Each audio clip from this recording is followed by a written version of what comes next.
Hello दोस्तों। तो आज एक बहुत ही पिक्यूलियर टॉपिक चुना है मैंने कि काजीरंगा में फ्लड्स बहुत ज़्यादा इम्पोर्टेंट है और इनका फ्लड्स का एक पॉजिटिव जो रूप है ये आपको काजीरंगा में देखने को मिलता है ना। Why I taken this particular topic.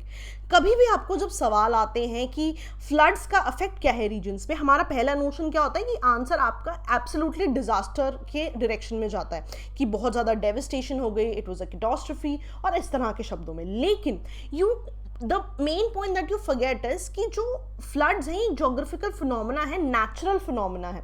इसका मतलब है कि कहीं ना कहीं नेचर की नॉर्मल चीज़ों से भी एसोसिएट होगा, जिसका बेस्ट एग्जाम्पल है काजीरंगा।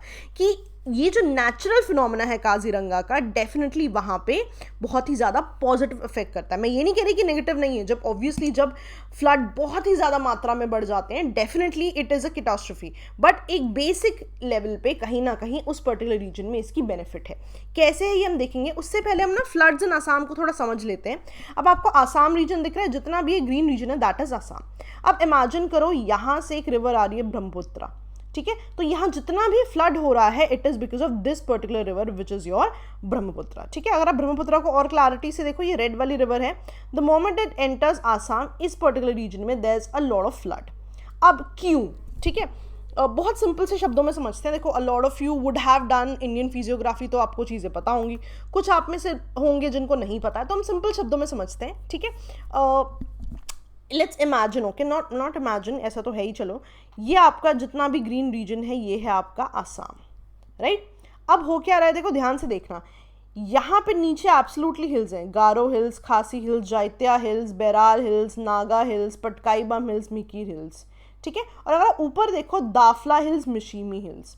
इसका मतलब है कि मान लो कि ये रीजन है, यहाँ से ब्रह्मपुत्रा आ रही है, ठीक है। दोनों तरफ बहुत ज़्यादा हिल्स है, तो पानी जाने की तो जगह ही नहीं है ना। तो पानी क्या होता है, वहीं पे इकट्ठा होता रहता है, बिकॉज दोनों साइड से एब्सोल्युटली हिल्स है, रीजन्स है, तो पानी कहीं जा ही नहीं पा रहा, ठीक है। अब इसके साथ एक और रीजन जोड़ लो, मॉनसून, ठीक है। I am not very sure आप में से कितने लोगों ने मॉनसून पढ़ लिया है। जिन्होंने पढ़ लिया है उनके लिए शायद ये बहुत सिंपल होगा, या अगर आपने नहीं भी पढ़ा है तो आप ये चीज़ याद रखिए कि नॉर्थ ईस्ट में बहुत ज़्यादा बारिश होती है। रादर जब आप इंडिया के वो रीजन्स देखते हो जहाँ सबसे ज़्यादा बारिश है, मासेरान, चेरापूंजी, वो भी नॉर्थ ईस्ट में ही लाई करते हैं। तो हो क्या रहा है, अब इमेजिन करो कि मॉनसून है, बहुत ज़्यादा बारिश हो रही है, प्लस ब्रह्मपुत्रा का अपना पानी बहुत ज़्यादा है, लेकिन बाहर जाने की तो जगह ही नहीं है। क्यों? क्योंकि दोनों तरफ से आपकी एब्सोल्युटली हिल्स है, तो पानी क्या होगा, उसी जगह पे एब्सोल्युटली इकट्ठा होता रहेगा। जितना पानी इकट्ठा होता रहेगा उतना ही फ्लड्स आपके आते रहेंगे, राइट। तो ये चीज़ समझ में आई। तो इस वजह से बहुत ही ज़्यादा यहाँ पे फ्लड्स की प्रॉब्लम है। अब मान लो कि आप ये कह रहे हो फ्लड्स की प्रॉब्लम है, तो लोगों ने सॉल्व क्यों नहीं की। बहुत बार सॉल्व करने की कोशिश की गई है और एम्बैंकमेंट्स लगाए गए हैं। एम्बैंकमेंट्स क्या होता है, मान लो ये गांव है और इसमें पानी आने की पॉसिबिलिटी है, तो गांव की बाउंड्री पे ना वॉल्स या ऐसी चीज़ें बना देते हैं जिससे पानी इनसे टकरा के वापस चला जाए, या बाड़े जैसे बना देते हैं ताकि पानी टकराए अंदर ना जाए। बड़ी बड़ी स्ट्रक्चर्स बना देंगे, पानी चला गया वापस। अब ना ये चीज़ समझो कि कुछ तो ऐसे रीजन्स हैं जहाँ पे एम्बैंकमेंट्स बनाई हुई हैं, कुछ ऐसे रीजन्स हैं जहाँ एम्बैंकमेंट्स है ही नहीं, है ना, depending on the local MLAs, MPs, right.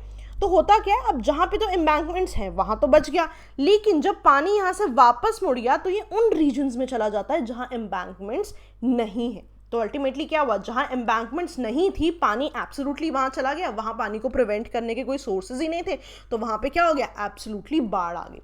इसलिए बहुत बार ऐसा होता है कि कुछ रीजन्स बहुत ज़्यादा फ्लडेड होते हैं, कुछ रीजन्स फ्लडेड होते ही नहीं है। And one very important thing, ठीक है, ये जो ब्रह्मपुत्रा है ये अपना कोर्स जो है ये बदलती रहती है। एज इन ब्रह्मपुत्रा से ना बहुत ज़्यादा सिल्ट आता है। सिल्ट क्या होता है, बहुत ज़्यादा मिट्टी, ऐसी चीज़ें, ठीक है। तो अल्टीमेटली क्या होता है, जैसे ही अब मिट्टी तो पानी से बह जा रही है, तो जितनी बार पानी से चीज़ बह जाएगी उतनी बार क्या होगा, ब्रह्मपुत्रा की डायरेक्शन भी बदल जाती है। तो जितनी बार डायरेक्शंस बदलेगी उतनी बार ये पूरा का पूरा एम्बैंकमेंट का कॉन्सेप्ट तो खराब हो गया ना, क्योंकि आपने तो एक पर्टिकुलर डायरेक्शन के हिसाब से बनाया हुआ था, लेकिन अब क्या हुआ, कोर्स ऑफ ब्रह्मपुत्रा बदल गया। इस वजह से क्या होता है, बार बार फ्लड्स आते रहते हैं। समझ में आया, सिंपल था, कोई डिफिकल्टी की बात ही नहीं है इसमें। पहला आपने पॉइंट क्या याद रखना है कि भाई दोनों तरफ हिल्स हैं, ब्रह्मपुत्रा रिवर आ रही है, पानी जाएगा कहाँ, राइट। अब प्लस क्या हुआ, उसमें एक्स्ट्रा पानी आ गया ड्यू टू मॉनसून, बहुत ज़्यादा बारिश होती है नॉर्थ ईस्ट में। अब जनता को तो पता है कि बारिश होती है, तो एम्बैंकमेंट्स बन गई, पर जहाँ पे एम्बैंकमेंट्स नहीं बनी, जब पानी वहाँ गया तो बहुत ही ज़्यादा बारिश उन रीजन्स में हो रही थी ऑलरेडी, पानी अब एक्स्ट्रा भी वहाँ चला गया, फ्लड्स आ गए। And the last region is कि ब्रह्मपुत्र अपना कोर्स बदल रही है बार बार। ये ना एक छोटी सी चीज़ ना गांठ बांध लो, कहीं भी अगर बोलते हैं ना हम कि कॉन्स्टेंट फ्लड्स आ रहे हैं, वहाँ पे हमेशा ही रिवर्स अपना कहीं ना कहीं कोर्स बदलती हैं। जब आप बिहार के बारे में पढ़ते हो है ना, कि बिहार में सौरो ऑफ बिहार कहते हैं कोसी रिवर को। सौरो ऑफ बिहार क्यों कहते हैं? बिकॉज कोसी की वजह से बहुत फ्लड्स आते हैं। फ्लड्स क्यों आते हैं? Because bar bar Kosi river जो है अपना जो है कोर्स बदलती है। सिमिलरली आप वेस्ट बंगाल में देखोगे, उसका सौरो बोलते थे दामोदर रिवर को, ठीक है। दामोदर रिवर को क्यों बोलते थे? बिकॉज दामोदर रिवर भी कहीं ना कहीं अपना जो है जो कोर्स है वो बदल देती थी। कोर्स का होता है डायरेक्शन, ठीक है। पर हाँ, दामोदर रिवर का काफी हद तक कंट्रोल कर लिया गया है, let's not get there, but हाँ इस बेसिक से पॉइंट को आपने याद रखना है, ये सब आपको प्री में हेल्प करते हैं, ठीक है। तो अब आपको समझ में आ गया कि यहाँ पे बहुत ज्यादा फ्लड्स क्यों आ रहे हैं। अब एक स्पेसिफिक कंडीशन देखते हैं काजीरंगा इकोसिस्टम में। अब आप समझ रहे हो आसाम में ब्रह्मपुत्र बहुत ज्यादा है, राइट। तो अल्टीमेटली क्या हो रहा है, जितना भी ये Kaziranga river Kaziranga national park बना हुआ है, ये ब्रह्मपुत्र और इसकी ट्रिब्यूटरीज के आसपास बना हुआ है, यानी अपने आप में ये एक रिवराइन इकोसिस्टम है, राइट। पानी का यहाँ बहुत ज्यादा रोल है। डिफरेंट इकोसिस्टम्स पता है ना आपको, टेरेस्ट्रियल इकोसिस्टम होता है, एक्वाटिक इकोसिस्टम होता है, डिपेंडिंग अपॉन कि कौन सा रीजन है। इसी तरह से रिवराइन इकोसिस्टम है, ये तो बना ही रिवर के आसपास है। जब मैं रिवराइन इकोसिस्टम कह रही हूँ ना, तो आप इमेजिन करो एक नेशनल पार्क है ना, जंगल से कुछ रीजन है, उन्हीं के बीच से रिवर निकल रही है, राइट। इसका मतलब क्या है कि वो जो इकोसिस्टम है नेशनल पार्क का, वो इटसेल्फ रिवर के आसपास ही बना हुआ है, इसलिए वहां पे जो भी प्रोडक्टिविटी होगी, जो भी काम होगा, वो रिवर के आसपास ही होगा। इसका मतलब है कि इस पूरे इकोसिस्टम को बढ़ने के लिए रिवर की जरूरत तो है ही है, बिकॉज वो ऑलरेडी रिवर के पास बना हुआ है, राइट। तो ये जो रीजन है, it can not survive without water, because ये पूरा काजीरंगा का ecosystem is a riverine ecosystem, ये तो बना ही ब्रह्मपुत्र रिवर के आसपास है, राइट। अब अगर आप एडवांटेजेस देखोगे ना, कि जब यहाँ फ्लड्स आते हैं तो क्या होता है, रिवर इकोसिस्टम के एडवांटेजेस हैं। मान लो पानी बहुत ज्यादा है तो क्या होगा, एकदम से फ्लड्स आ गए तो जो अनवांटेड प्लांट्स थे लाइक वाटर हाइसिंथ, ये अपने आप हट जाते हैं। वाटर हाइसिंथ पता है क्या होता है? कुछ ऐसे ऐसे रीजन्स होते हैं। अगर आप अपना इकोलॉजी का पार्ट पढ़ोगे तो आप देखोगे वाटर हाइसिंथ को एक इन्वेजिव स्पीशीज कहा जाता है। इन्वेजिव स्पीशीज क्या है? जो वहां पर आ गई पर उसकी जरूरत नहीं थी, तो क्या हुआ, फ्लड से ऐसे रीजन्स पूरे के पूरे पानी से हट गए, राइट। ऑल्सो जो वाटर बॉडी थी जिसमें बीच में पानी नहीं था, फ्लड से क्या हुआ, उस पूरे रीजन में पानी आ गया। अब ना इमेजिन करना जरूरी है इन चीज़ों को, इंट्रिकेटिटीज में नहीं घुसना आपने कि स्पेसिफिकली क्या हो रहा है। सिंपल सी चीज़ है कि भाई एक पूरा जंगल है, सिंपल शब्दों में अगर मैं कहूँ, आसपास उसके जानवर रह रहे हैं और बीच में रिवर बह रही है, तो रिवर कितनी इंपॉर्टेंट है जानवरों के रहने के लिए, पानी कहाँ से मिल रहा है उन्हें।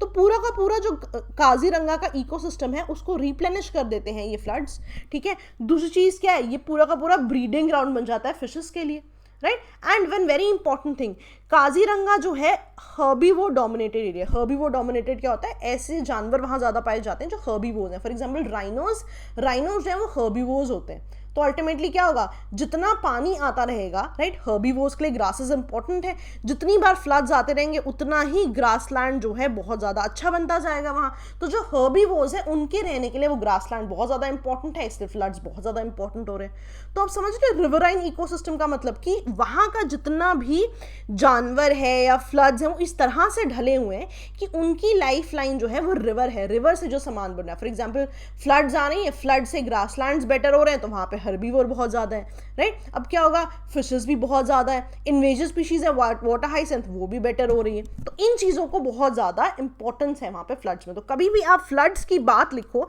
तो don't ever right your answer all about devastation, हमेशा पॉजिटिव चीजें भी लिखनी है कि कई बार ये जो फ्लड्स हैं ये वहां के नेचुरल इकोसिस्टम का बहुत इंपॉर्टेंट पार्ट होते हैं, ठीक है। लेकिन अब ये चीज याद रखनी है कि आप ना प्रिज्यूम कर रहे हो कि एक नॉर्मल इकोलॉजी चल रही है, लेकिन आप ये भी तो भूल जाते हो कि ह्यूमन इंटरवेंशन भी तो है। अब मान लो नॉर्थ ईस्ट है, जितनी ज़्यादा बारिश होगी उतने ही वहाँ पे अगर आप देखोगे उतने ही जंगल पाए जाएंगे, उतनी ही ज़्यादा डाइवर्सिटी पाई जाएगी। इसका मतलब क्या है, जितनी डाइवर्सिटी है उतना डिफॉरेस्टेशन भी है, राइट। तो ये जितने भी नॉर्थ ईस्टर्न रीजन है ना, ये बहुत ज़्यादा डिफॉरेस्टेशन हुआ है या बहुत ज़्यादा डैम्स बना लिए गए। डैम्स क्यों बना लिए गए हैं? बिकॉज ऑब्वियसली अगर फ्लड्स आ रहे हैं तो डैम में पानी इकट्ठा कर लेते हैं, लेकिन अगर आपने डैम में पानी इकट्ठा किया, कभी तो पानी को छोड़ना भी है ना। अब जब आपने पानी रिलीज कर दिया, फिर से फ्लड्स आने की दिक्कत हो गई। तो होता क्या है कि इन जनरल अगर आप इकोलॉजी के पर्सपेक्टिव से देखो, यस जो फ्लड्स हैं वो काजीरंगा के लिए बहुत ही इंपॉर्टेंट है, लेकिन दिक्कत क्या है? ह्यूमन इंटरवेंशन की वजह से। Human intervention in terms of massive deforestation, in terms of dams दिक्कत करते हैं। कैसे दिक्कत करते हैं? पहले जब नेचुरल इकोसिस्टम की बात थी तो बड़े बड़े फ्लड्स जो हैं हर 10 साल बाद आते थे, बट अब क्या हो गया? अब क्योंकि ह्यूमन इंटरवेंशंस बढ़ी है तो एवरी अदर ईयर फ्लड आने लग गए। अब काजीरंगा के लिए प्रॉब्लम है, क्योंकि जो आपका नेचुरल इकोसिस्टम था अब वो क्या हो गया है? डिस्टर्ब हो जाता है every other year than being getting disturb every 10 year. इससे ना एक बहुत इंपॉर्टेंट चीज़ निकल के आती है। अगर आपसे कभी भी पूछे कि फ्लड्स इन आसाम क्यों आ रहे हैं, नेचुरल रीजंस तो मैंने आपको बता दिए। अब आपको पता है कि नेचुरल रीजंस के अलावा कुछ मैन मेड रीजंस भी हैं। तो ये चीज़ बहुत ज़्यादा इंपॉर्टेंट हो जाती है whenever you quote an answer, कि आप ज्योग्राफी में आपको लग रहा है सिर्फ नेचुरल रीजंस है, नहीं, you will have to remember कि हमेशा ही मैन मेड रीजंस भी हैं। इसीलिए मैंने ये पॉइंट अब इंट्रोड्यूस किया, शुरू में नहीं किया, ताकि आपको अब इसकी क्लैरिटी हो जाए। ठीक है जी, अब आगे बढ़ते हैं। अब रिजल्टेंट क्या है? ठीक है, अब मान लो कि ना फ्लड्स आ रहे हैं, तो अब क्या होगा? फ्लड में ये एनिमल्स क्या है? किसी सेफर ग्राउंड की तरफ भागेंगे। तो ये जो है, ये जो एनिमल्स हैं, जब ऐसा कुछ होता है, कार्बी एंगलोंग हिल्स की तरफ भागते हैं।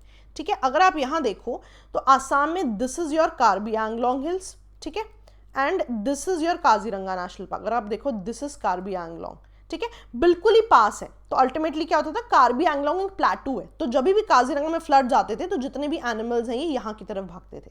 तो बेसिकली पहले क्या था ना कि ये जो काजीरंगा और कार्बी एंगलोंग है ये एट अ स्ट्रेच थे एक दूसरे के बाद। अब यहाँ बीच में एक हाईवे ऐड हो गया है, तो अब इन्हें क्या करना पड़ता है? अब इस हाईवे के थ्रू एनिमल्स जो हैं जब भी फ्लड्स आते हैं काजीरंगा से कार्बी एंगलोंग के बीच में जाते हैं। अब क्योंकि एनिमल्स हाईवे पे आ गए, दे आउट ऑफ द पार्क, अपने इकोसिस्टम से बाहर है, तो अल्टीमेटली क्या होता है?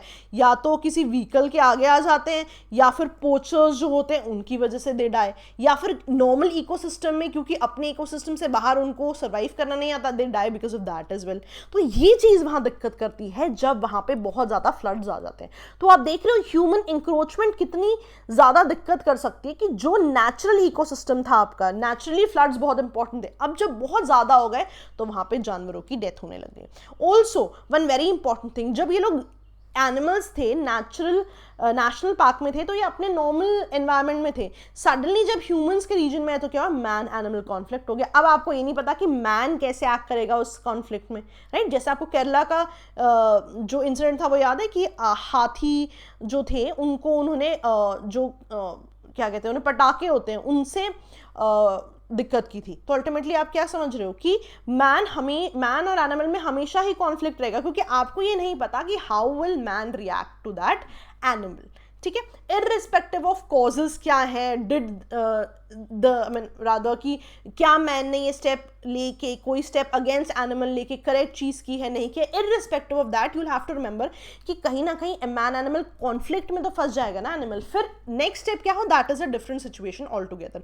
हो सकता है कि वो जो पर्टिकुलर रीजन है ह्यूमंस का वो बहुत ही ज़्यादा अच्छे से रखे इन एनिमल्स को, हो सकता है कुछ कॉन्फ्लिक्ट आ जाए, but that's a secondary issue. फिलहाल अब आप इतना समझो कि मैन एनिमल कॉन्फ्लिक्ट में वो फंस जाएंगे। अब होता क्या है, इसमें एक और कॉन्सेप्ट आता है इनके आर्टिफिशियल हाईलैंड्स का, क्योंकि अब आपको ये पता है कि भाई ये लोग तो जाते हैं काजीरंगा से कार्बी एंगलोंग, तो इन्होंने क्या किया, जो वहाँ की अथॉरिटीज़ हैं उन्होंने बोला कि कार्बी एंगलोंग क्यों जा रहे हैं, सो दैट ये फ्लड से बचें। तो उन्होंने सोचा कि हम काजीरंगा नेशनल पार्क में ही कुछ आर्टिफिशियल हाईलैंड्स बना देते हैं जिसमें ये लोग माइग्रेट कर जाए। आर्टिफिशियल हाईलैंड्स क्या होते हैं? कुछ ऐसे रीजन्स की फ्लड से थोड़ा सा ऊंचाई पे जा सके। ठीक है, ये तो चलो छोटे लेवल पे, इसको एक बड़े लेवल पे समझो कि जो भी फ्लड्स के रीजन है उनसे ऊंचे लैंड्स बना दिए गए, हाई लैंड्स बना दिए गए ऊपर की तरफ, ताकि ये जो एनिमल्स हैं अब ये उस पर्टिकुलर हाईवे से होके ना जाए, मैन एनिमल कॉन्फ्लिक्ट से होके ना जाए, रादर एन हाईलैंड्स पे काजीरंगा नेशनल पार्क के अंदर ही चले जाएं। लेकिन अब इसमें भी दिक्कत है। क्या दिक्कत है? अब भाई जितने भी एनिमल्स हैं उनको तो आदत है हमेशा कार्बी एंगलोंग जाने की, सडनली आपने आर्टिफिशियल हाईलैंड की कंस्ट्रक्शन कर दी, राइट। अब they don't find it secure, they don't find it very confident कि वो लोग वहाँ पे जाएं, तो अल्टीमेटली क्या होगा, they don't feel like going to these highlands naturally, right, क्योंकि उनका बेसिक इंस्टिंक्ट क्या कह रहा है कि भाई हमें तो कार्बी आंगलोंग में जाना है। तो एक नेचुरल इंस्टिंक्ट नहीं है उनका इन आर्टिफिशियल हाईलैंड्स पे जाने का, तो काफ़ी मुश्किल हो जाता है इन फ्लड्स के जोन पे उनको आर्टिफिशियल हाईलैंड्स में भेजना। नाउ वन मोर थिंग, ठीक है, अब आप समझ रहे हो कि जितना भी ये दिक्कत आई है किस वजह से आई है। पहले तो फ्लड्स बहुत ज़्यादा इंपॉर्टेंट थे काजीरंगा के लिए हमेशा से, लेकिन जब से आम आदमी का वहाँ पे इंटरवेंशन बढ़ गया है ना, इन टर्म्स ऑफ कि आपने इकोसिस्टम बदल दिया उनका, आपने वहाँ डैम्स बना दिए, आपने वहाँ डिफॉरेस्टेशन कर दी, तभी दिक्कत आ गई।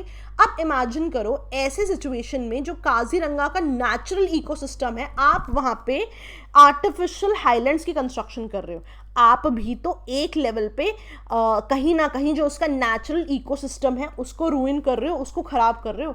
तो कभी भी ये नेचुरल इकोसिस्टम यदि खराब होगा तो उसके कॉन्सिक्वेंसेस क्या होंगे ये समझना बहुत ज़्यादा इंपॉर्टेंट हो जाता है। तो कहीं ना कहीं क्योंकि इवन दो आप उनका अच्छा चाहते हो एनिमल्स का, लेकिन आपने नेचुरल इकोसिस्टम डिस्टर्ब कर दिया, इस वजह से भी एनिमल्स जो हैं आर्टिफिशियल हाईलैंड्स पे नहीं जा पाते, राइट। तो ये भी एक दिक्कत है कि इवन दो सरकार स्टेप्स ले रही है बहुत ज़्यादा इफेक्टिव नहीं हो पाते। ठीक है जी, समझ में आया। तो ये ना क्वेश्चंस आपको प्री में पूछे जा सकते हैं कि काजीरंगा से क्या आर्टिफिशियल हाईलैंड एसोसिएटेड है, आप कहोगे हाँ जी एसोसिएटेड है। तो ये छोटी छोटी चीज़ें हैं दोस्तों जो you will have to know, ये एज फैक्ट्स आपके प्री में आ सकती हैं, मेंस पे फुल फ्लेज आपको क्वेश्चन आ सकता है जहां पे आप ये एक पर्टिकुलर केस एक्सप्लेन कर सकते हो। ठीक है, अब कौन से मेजर्स हैं जो फ्लड्स के लिए लिए गए हैं, आपको हाईलैंड्स का कॉन्सेप्ट तो समझ में आ गया, इसके अलावा क्या कॉन्सेप्ट्स हैं। ठीक है, इसके अलावा अगर आप देखोगे तो अथॉरिटीज़ जो हैं सेंट्रल वाटर कमीशन से अपडेट्स लेती रहती हैं कि ब्रह्मपुत्रा का लेवल कितना बड़ा है, क्या फ्लड्स की पॉसिबिलिटीज़ हैं या नहीं है। और जब ऐसा लगता है कि फ्लड्स आने वाले हैं तो फ्लड्स से पहले door to door vaccination arrange की जाती है, ताकि फ्लड्स के समय यदि कोई डिजीज़ आए तो वहाँ पर जनता उससे ऑलरेडी इम्यून हो। Apart from that camps organise किए जाते हैं, आपको अवेयरनेस बताई जाती है कि अगर मैन एनिमल कॉन्फ्लिक्ट हो तो किस तरह से आपको रिएक्ट करना है। ऑल्सो जितने भी NH-37 के आसपास रीजन्स हैं वहाँ स्पीड लिमिट्स बढ़ाई जाती हैं, वहाँ अनलॉफुल असेंबली रोकी जाती है, अगर आप कुछ गलत करते पाए जाते हो टुवर्ड्स एन एनिमल तो आपको फाइन्स भी लगाए जाते हैं। ऑल्सो बैरिकेड्स लगाए जाते हैं ताकि ये जो कार्बी आंगलोंग वाला रीजन है जब तक वहाँ एनिमल्स पहुँचे तो वो एक सिक्योर रीजन से पहुँचे। मान लो कुछ ऐसे बैरिकेड्स लगा देंगे वो और बोलेंगे भाई इसी रीजन से आपको जाना है, उससे क्या होगा ये पूरा रोड सिक्योर हो जाएगा फॉर दी एनिमल्स। ठीक है जी। अब इसके अलावा सरकार ने और क्या किया है, ठीक है, सरकार बोल रहे हैं कि उन्होंने बैन कर दिया, रादर सरकार is not the word, supreme court ने बैन कर दिया है all the mining and relative activities. क्योंकि आप समझ रहे हो जितना इंपॉर्टेंट था स्टेप्स लेना उतना कि क्या किया जा सकता है एट अ नेक्स्ट लेवल, उतना ही तो इम्पॉर्टेंट है कोर प्रॉब्लम को असेस करना। जितनी कोर प्रॉब्लम नेचुरल है उतनी ही कोर प्रॉब्लम है ह्यूमन इंटरवेंशन। तो कहीं ना कहीं उस पर सुप्रीम कोर्ट ने बात की है। सुप्रीम कोर्ट ने कहा है human intervention in terms of mining नहीं की जाएगी, कोई न्यू कंस्ट्रक्शन एक्टिविटीज़ नहीं की जाएगी, और जितने भी एनिमल कॉरिडोर्स हैं वहाँ पे उनको भी सिक्योर किया जाएगा ताकि मिनिमल ह्यूमन इंटरवेंशन हो इन पर्टिकुलर रीजन्स में। ठीक है जी, समझ में आया। आई होप काफ़ी क्लैरिटी से आपको पूरा कॉन्सेप्ट समझ में आया। You can always code these things. ठीक है, इनके ना बहुत सारे एडवांटेजेस हैं। मान लो आपको पूछ लिया जाए कि मैन एनिमल कॉन्फ्लिक्ट को एसोसिएट करने के लिए सरकार क्या स्टेप्स ले सकती है, तो जो ऑलरेडी स्टेप्स लिए हुए हैं आप उनको वे फॉरवर्ड में लिख दो तो भी कोई दिक्कत की बात नहीं है। तो ये पॉइंट्स बहुत इंपॉर्टेंट है, you just have to know कि किसको कहाँ प्लेस करना है। ठीक है जी, चलिए that was all from my side. Okay दोस्तों, बाय बाय।